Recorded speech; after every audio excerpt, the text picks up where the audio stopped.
Hello, welcome to another PR success story where our clients share their happy story getting their PR approved and their experience working with us. We have helped a lot of people from different background and nationality. Today, we have a client hailing from the UK.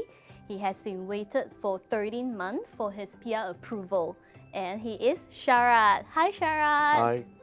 How Hi. are you?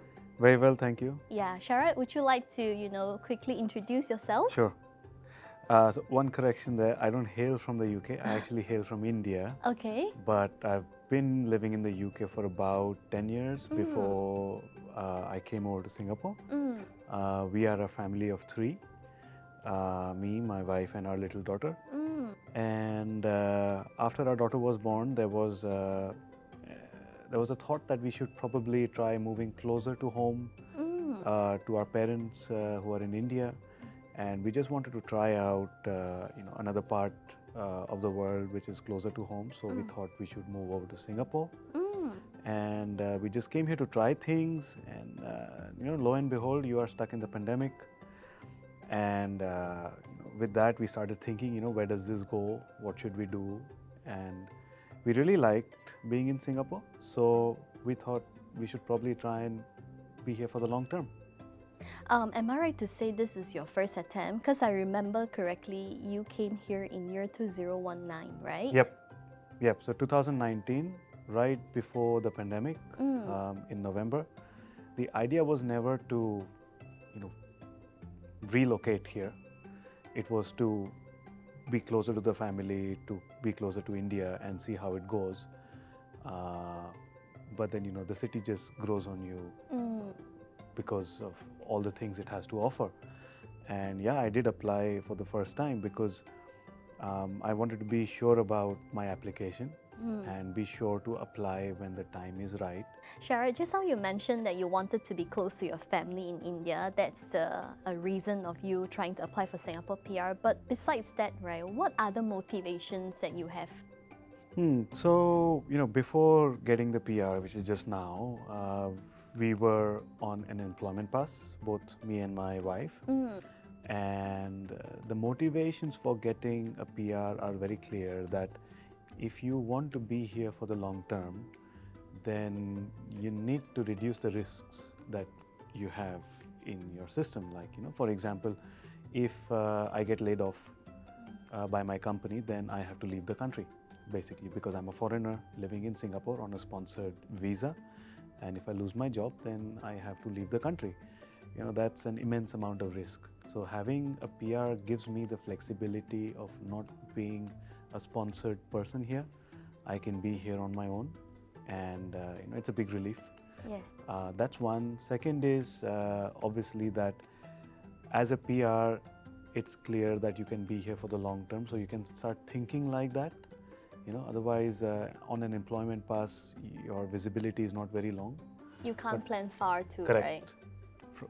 Being a PR holder, I can have a long-term plan of living in Singapore and think about raising a family here and building my life here for the long term.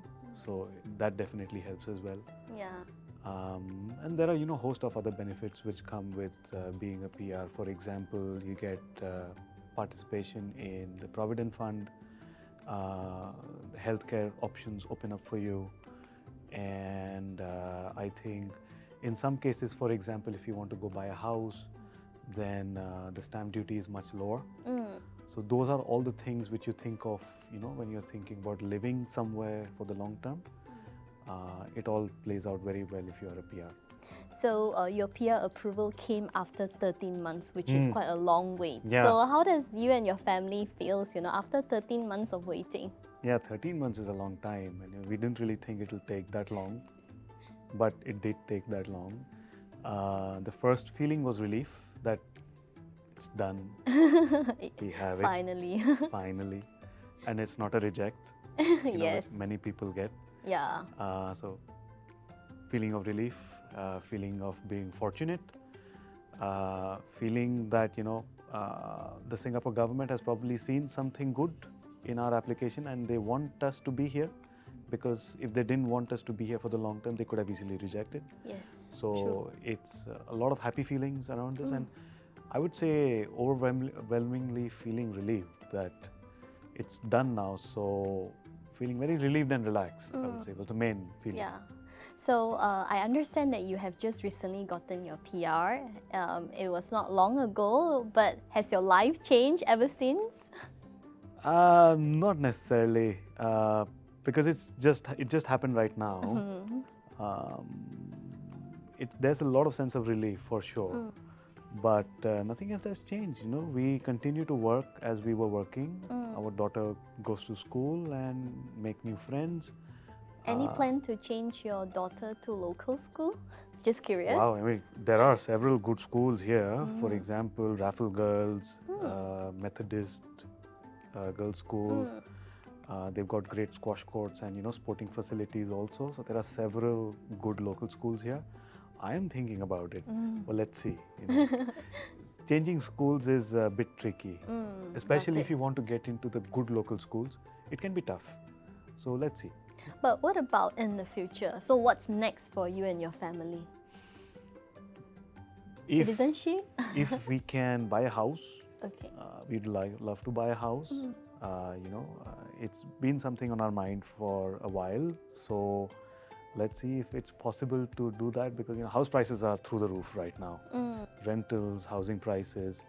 But if we can find a good spot, then I would love to, you know, have something where I'm not just paying rent, which is an Your expense. own, yeah. It can be, you know, equity that is getting built in the house. Got it. So that's the only next step that we had in mind. But thinking about schooling for sure. Okay. If something works out, then there are many good schools in Singapore. Yes. Rolling back for a bit, Sharad, if I remember correctly, back then you wanted to apply yourself. Because when you approached me, Yeah. I remember you told me that I've got everything prepared. Yeah. I'm ready to file, you know. Yeah. So what has changed, you know, after your conversation with me? You know, because that's what everyone tells you.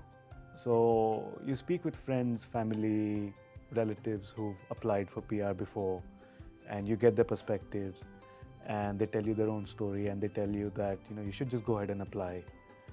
So I was just going to go ahead and apply. But then somebody said, no, speak to Kay. They're like, okay, I'll speak with Kay. Let's see. So that's Yeah. why when we spoke, I just told you, hey, I'm ready to apply. Can you just help me apply? Yeah. And then when we spoke and you helped us understand what is involved in the application and, you know, what all gets looked at, how to think about applying for a PR in Singapore, I kind of felt that, you know, you had a lot of good things to say, a lot of sensible things to say that we had just not thought about. Obviously, because, you know, we're not looking at it as an expert is. So when we heard all the things you had to say, it was quite clear that we might be rushing into it. And I'm not really very keen about, you know, applying and getting turned down. Yes. You know, one can always get turned down, which is all right. It's part of the game. But the idea is to put your best foot forward. Yeah. Is Especially what I believe.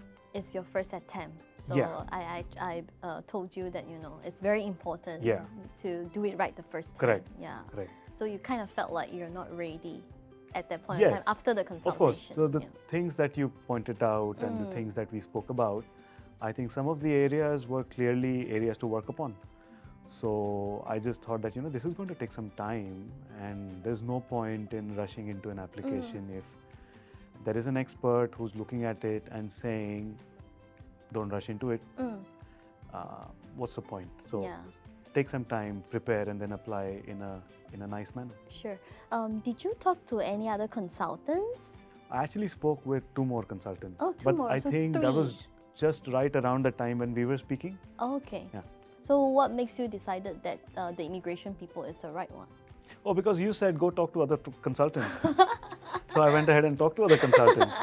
But then nobody else said go talk to other consultants. So, you know, it shows a different level of confidence that you had, and that kind of clicked that, you know, obviously if somebody is so confident about their capabilities, it makes sense to consider them. So Sharad, after your engagement with us, right, how was your whole experience working with the immigration people team? Oh, pretty good. I think you got a very tech-savvy team. Everything gets uploaded online, and you can easily take that and upload it onto the government's website. I don't think I had to log into the ICA's website myself to do anything. And you are very well versed with the ICA website, you and your team. So everyone was very hands-on with the process. It worked very seamlessly. Conversations were very straightforward. You have been very responsive also, that if we had queries, and especially during the 13-month wait period, I remember texting you a few times that what's going on, when will Should it we work write out? into ICA? Yeah. So getting prompt replies from you as well also helped. So it was an overall great experience that I don't think there is more involved here that should be done or can be done. One could always do a big dance, but what's the need? If it's not going to make an impact, then what's the point in doing it? Thank you so much for your kind compliment. Oh, my pleasure. Now, lastly, Sharad, would you like to share with our viewer, because we have quite a number of viewers who are looking to apply for Singapore PR, do you have any advice for them? Yeah, sure. If you are thinking about applying for PR, I think having a consultant help me out worked very well. So you should think about hiring a consultant if you are thinking about getting a PR in Singapore. It could look costly, but maybe it's money well spent, especially if you're doing it for the first time. You want to do it right, and you want to put your best foot forward. I think I'll share something that a friend of mine told me, that using a consultant can make your application better. It will never make your application worse. So think about that. And that's kind of what did it for me, that it makes sense that we should take the help of someone to file an application. And that's all for today's PR success story. If you found Sharad sharing it's inspiring, do give us a like. If you have any friends who might be facing a similar situation as Sharad, you can feel free to share our videos with them. And if you have yet to hit the subscribe button, remember to subscribe to our channel so you will not miss out amazing stories like this and our weekly new content on Singapore immigration matters. We'll see you next week. Bye!